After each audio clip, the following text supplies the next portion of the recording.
E aí, moçada, beleza? Sou Giovanni aqui para mais uma videoaula sobre reprodução e hoje a gente vai trabalhar a reprodução do tipo sexuada, legal? Já temos um vídeo aqui em relação à comparação assexuada-sexuada, temos um vídeo da reprodução assexuada e hoje o bate-papo em relação à reprodução do tipo sexuada. Então você que está fazendo o extensivo, terceira série, né?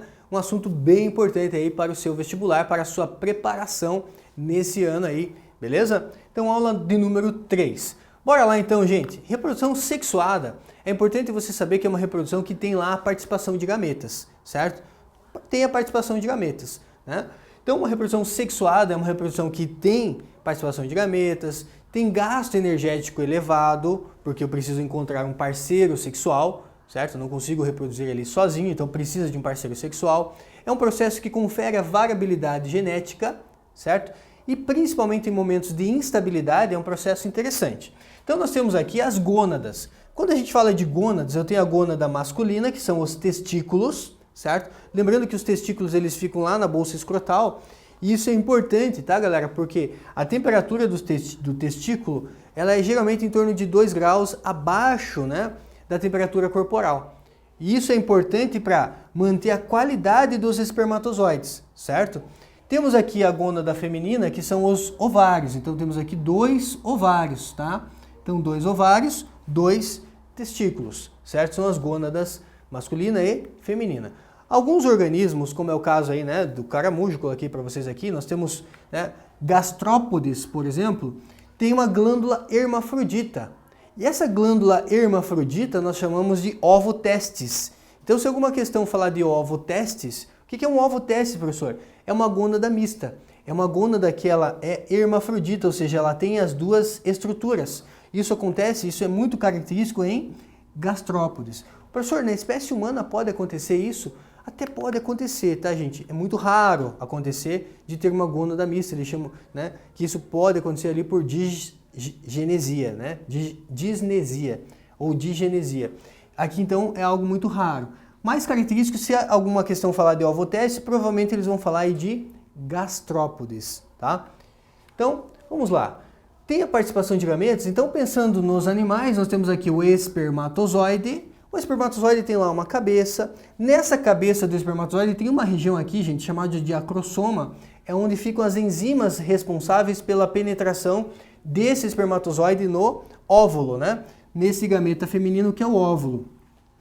Essas enzimas, gente, elas são importantes para que esse espermatozoide possa ser reconhecido e que ele possa penetrar esse óvulo, certo? Lembrando que o óvulo tem aqui uma região chamada, né, de corona radiata. Essa corona radiata é uma região aqui que nós encontramos células que são ricas em ácido hialurônico. Então vai ter uma enzima chamada hialuronidase que vai ser responsável por permitir que esse espermatozoide penetre no óvulo, passe a corona radiata.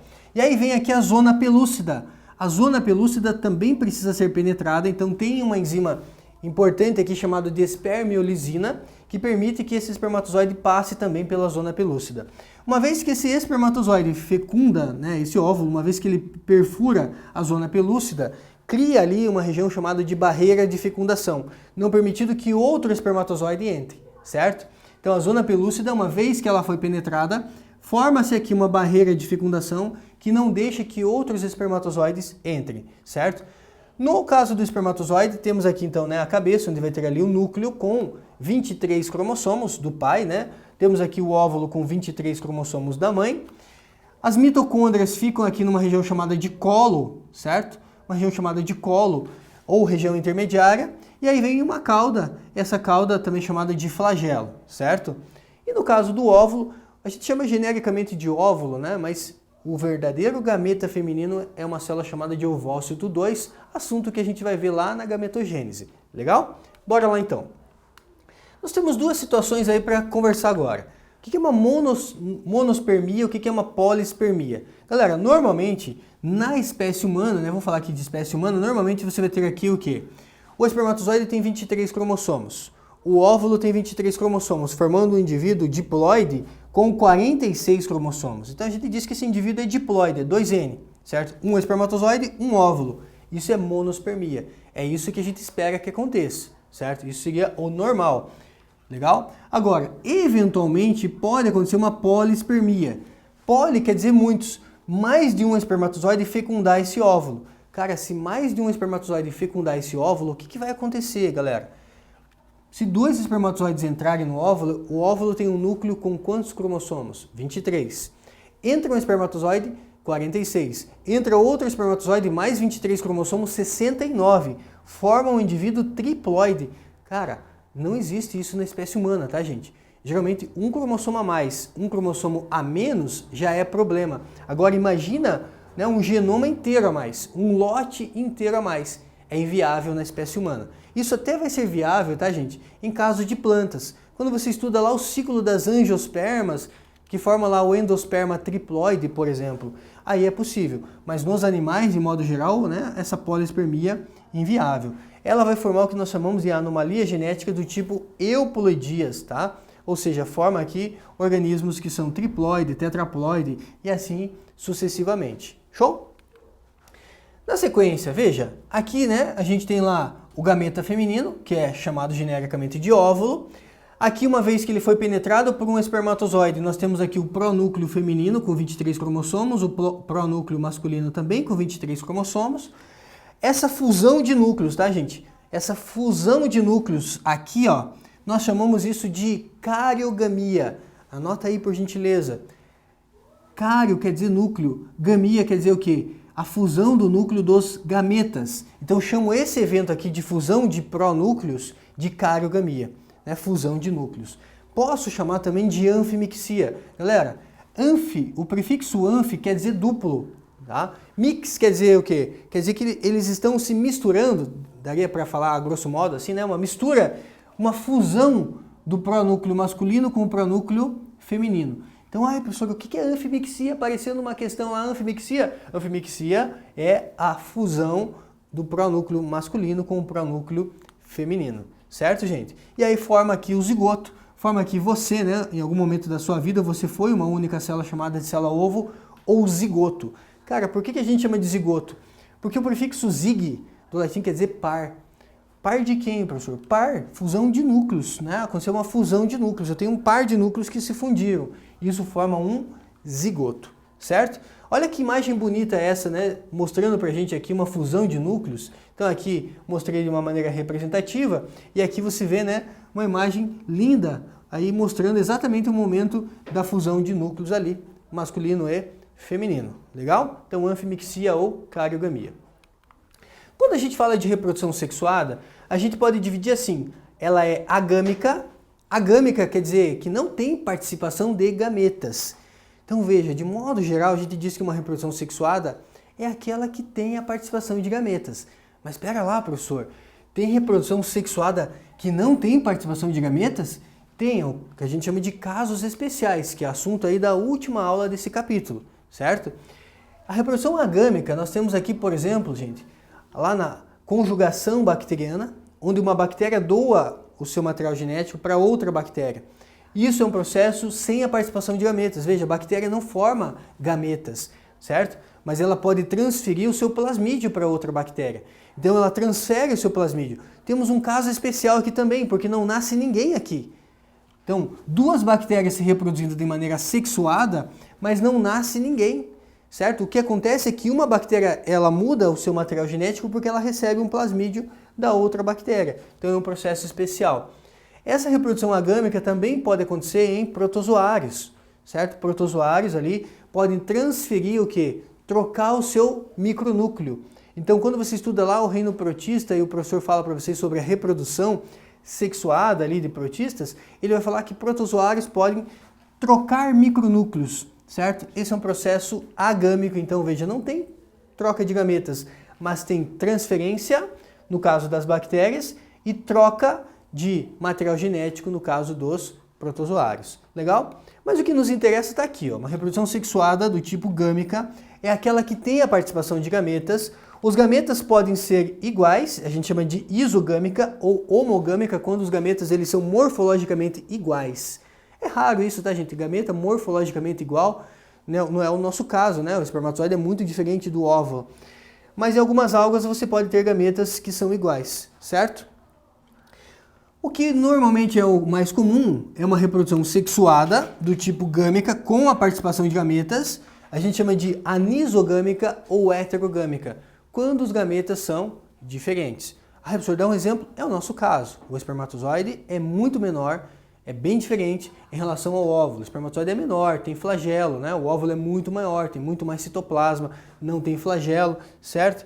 Então aqui a nossa, né, é uma reprodução sexuada com a participação de gametas, e esses gametas são morfologicamente diferentes. Legal? Vamos lá. Então, quando a gente fala de reprodução sexuada, alguns conceitos importantes. Ai, professor, o que é monóico? É a mesma coisa que hermafrodita? O que é dioico? É a mesma coisa que sexo separado? Então, vamos dar uma olhada aqui, ó. Quando eu tenho um organismo com os dois sexos, a gente pode dizer assim, ó, oikos do latim quer dizer casa. Então, vamos traduzir que fica mais fácil. Eu não gosto que você decore as coisas, então vamos traduzindo as palavras que fica mais fácil. Oikos quer dizer o quê, professor? Quer dizer casa. Uma casa com dois sexos. Uma casa, dois sexos, certo? Esse organismo é monóico ou hermafrodita, certo? Então, uma definição importante para vocês. O que é um organismo dioico? Ah, oikos é casa, professor.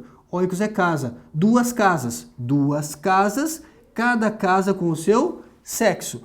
Duas casas, dois indivíduos, sexos separados. Então tem o sexo masculino, temos o sexo feminino. Legal? Para você não ter mais problema com isso aqui, né? Monóico, então, é a mesma coisa que hermafrodita, uma casa, dois sexos. Anota aí, uma casa, dois sexos, hermafrodita ou monóico, certo? Tipos de fecundação. No caso da autofecundação, ocorre quando o gameta masculino fecunda o gameta feminino do próprio indivíduo. Isso é comum, gente, nas tênias, né? A gente tem lá a tênia solium, que é a tênia do porco, tênia saginata, que é a tênia do boi, lá da vaca, certo? Esse verme, quando ele parasita o boi, parasita a vaca lá, ele normalmente fica solitário ali. E como que ele se reproduz, professor? Por autofecundação. Ele tem essa capacidade de se autofecundar. Lembrando, tá, galera, que a autofecundação é um processo sexuado. Porque ao formar os gametas, esses gametas são formados por meiose. Cara, e se teve meiose, tem variabilidade genética, certo? Então, a autofecundação é um processo sexuado. Agora, a fecundação cruzada também é um processo sexuado, só que ela garante uma maior variabilidade genética em relação à autofecundação. Mesmo alguns organismos, né, vamos pensar aqui no caso da planária. A planária é hermafrodita. Mas mesmo sendo hermafrodita, ela prefere fazer o quê? Uma fecundação cruzada, onde duas planárias vão sair grávidas. Então, garantindo que a fecundação cruzada, ela garante uma maior variabilidade genética. Isso também é comum em anelídeos, né? No caso das minhocas. As minhocas também são o quê, gente? São hermafroditas, mas elas preferem fazer uma fecundação cruzada, porque fazendo uma fecundação cruzada, ela garante o quê? Uma maior variabilidade genética em relação à autofecundação. Dá uma questão legal isso, né? Alguns organismos que são hermafroditas, por que eles preferem fazer uma reprodução, né, uma fecundação cruzada em relação à autofecundação? Porque aqui garante uma maior variabilidade genética em relação à autofecundação, que tem variabilidade genética, mas é menor. Beleza? Quando a gente fala de fecundação cruzada, ela pode ser simples ou pode ser dupla. A fecundação cruzada do tipo simples, olha só, tem aqui o organismo que é adulto, forma gametas aqui por meiose, então forma aqui óvulos, espermatozoides. Esses gametas, eles fecundam, dão origem ali ao zigoto, lembra? Fecundação aqui, anfimixia, eucariogamia, que é a fusão dos núcleos. Formou o zigoto, que vai dar origem ali ao jovem, né? Fase embrionária, vai dar origem ali ao jovem por mitoses. Esse jovem por mitose dá origem ao adulto e hoje você está aí com trilhões de células formando o seu corpo. Temos aqui uma fecundação cruzada simples. A fecundação cruzada dupla, veja, é quando você tem aqui o exemplo da planária, o exemplo de anelídeos, que são hermafroditas, mas os dois saem grávidos, né? Então a gente tem uma fecundação cruzada dupla, onde os dois organismos saem grávidos, os dois acabam um fecundando o outro num processo cruzado e é duplo. Isso é comum em minhocas e planárias. Minhocas lá no filo Annelida, né, filo dos anelídeos, planária lá no filo dos plateumintos. Beleza? Fecundação externa e fecundação interna. Vamos dar uma olhada nisso aqui, ó. Fecundação externa é quando ocorre fora do organismo. Cuidado, tá, gente? Anfíbios, no caso, né, de sapos aí, eles têm fecundação externa. O sapo, né, o macho, ele abraça a fêmea num abraço nupcial, certo? Chamado de amplexo. Ele fica nesse abraço nupcial aqui, pode ficar por horas, sei lá, 14 horas abraçado com a fêmea, né, deslizando sobre a fêmea. Só que ele libera os gametas na água, no ambiente. E a fecundação acontece fora do organismo. Então a fecundação aqui é externa. Esse é um dos motivos, tá, gente, pelos quais os anfíbios ainda dependem muito do ambiente aquático, porque eles têm uma fase larval que vive o quê? Que vive na água, certo? Então tem uma fase larval que vive na água. Então uma fecundação aí externa. A fecundação interna é quando ocorre dentro do organismo. E aqui dá uma questão interessante. Fecundação interna, ela possibilitou uma conquista do ambiente terrestre. Uma vez que eu tenho ali a fecundação interna, né, a gente fala assim, os répteis foram os primeiros vertebrados a conquistarem definitivamente o ambiente terrestre. Um dos motivos, fecundação interna. Lembrando que, né, você tem lá os artrópodes também tem lá a fecundação interna, de modo geral, e aí também tem ali a conquista do ambiente terrestre. Desenvolvimento direto e indireto. Professor, o que é um desenvolvimento indireto? Cara, indireto é quando tem fase larval, certo? Um desenvolvimento direto é o nosso caso, não tem fase larval, tem o jovem, né, e tem ali o adulto. No desenvolvimento indireto é quando nós temos uma fase de larva. Galera, qual a vantagem de ter uma fase larval? Papo reto aqui. A vantagem de ter uma fase larval é porque normalmente essa larva, ela tem até às vezes um habitat diferente em relação ao adulto, né? Um ambiente aquático em relação às vezes ao adulto, que é o ambiente terrestre. O modo de vida dessa larva geralmente é diferente do modo de vida, né, em relação ao adulto. Então, aqui tem uma menor competição por recursos.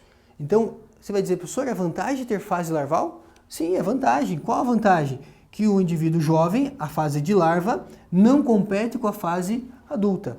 Geralmente tem modo de vida diferente, certo? Galera, para fechar esse bate-papo, olha só. Uma seguinte questão aí para você que tem nosso material, você vai encontrar essa questão lá na página 495, o exercício 2 ali do Praticando. Diz assim o exercício: a reprodução é o processo pelo qual os seres vivos perpetuam sua espécie. Atenda às seguintes afirmações sobre reprodução. Então, primeiro item, me ajuda lá. Se os descendentes da reprodução assexuada sofrerem mutação, lembrando que mutação é um evento, né, aleatório, que acontece de tempos em tempos, né, e novas características podem surgir a partir de uma mutação. Então, se os descendentes de uma reprodução assexuada sofrerem mutação, podem apresentar alteração genética em relação aos pais, em relação aos progenitores? Podem sim, né? A gente normalmente fala assim, a reprodução assexuada forma clones, forma indivíduos, né? Forma aqui filhos que são exatamente iguais aos pais. Mas se acontecer, se sofrer uma mutação, como é um processo rápido, né, gente? Isso aqui é possível. Então, item 1, verdadeiro. 2. A reprodução sexuada promove a variabilidade genética. Sim, sexuada sim, promove a variabilidade genética. Tem lá o evento do crossing over, da permutação, pois envolve recombinações do material genético dos genitores. Verdadeiro, item 2. 3. Divisão binária, esporulação, brotamento, olha lá a estaquia, são exemplos de reprodução assexuada? Sim. Né? Nós vimos lá na aula passada aqui em relação, né, a estaquia, brotamento, esporulação e divisão binária, são processos assexuados. Então, os 3 itens estão corretos. Né?